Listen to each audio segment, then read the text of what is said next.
నమస్కారాలు.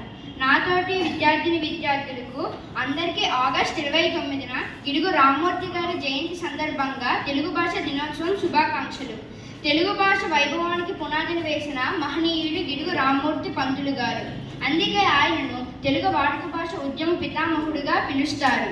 గ్రాంధికంలో ఉన్న భాషని పండితులకు మాత్రమే అర్థమయ్యేలా ఉన్న తెలుగు భాష మాధుర్యాన్ని ప్రజలందరికీ అందేలా కృషి చేశారు. తెలుగు పదాల్లో ఉన్న భావాన్ని, స్పష్టతను పామరులకు సైతం అర్థమయ్యేలా ఉన్న తెలుగు భాష చెప్పిన మహానీయుడు. తెలుగు వ్యావహారిక భాషోద్యమానికి మూల పురుషుడు, బహుభాషా శాస్త్రవేత్త, చరిత్రకారుడు, సంఘ సంస్కర్త, హేతువాది. ఆయన జయంతి ఆగస్టు 29న తెలుగు భాష దినోత్సవంగా నిర్వహిస్తారు. రామ్మూర్తి గారు శ్రీకాకుళం జిల్లాలోని సర్గుజిలి మండలం పర్వతాలపేట గ్రామంలో 29 ఆగస్టు 1863న జన్మించారు.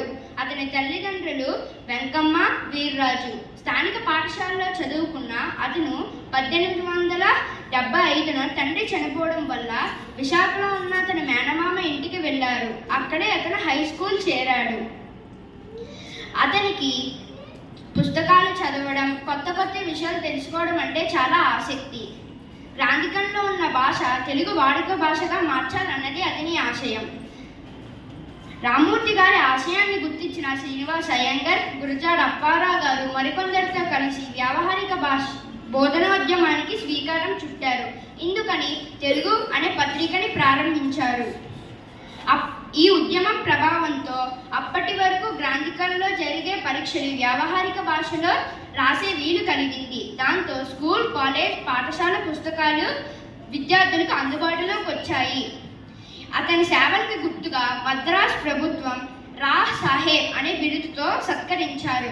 కైజర్ హే హింద్ అనే బిరుదు అతన్ని వరించింది.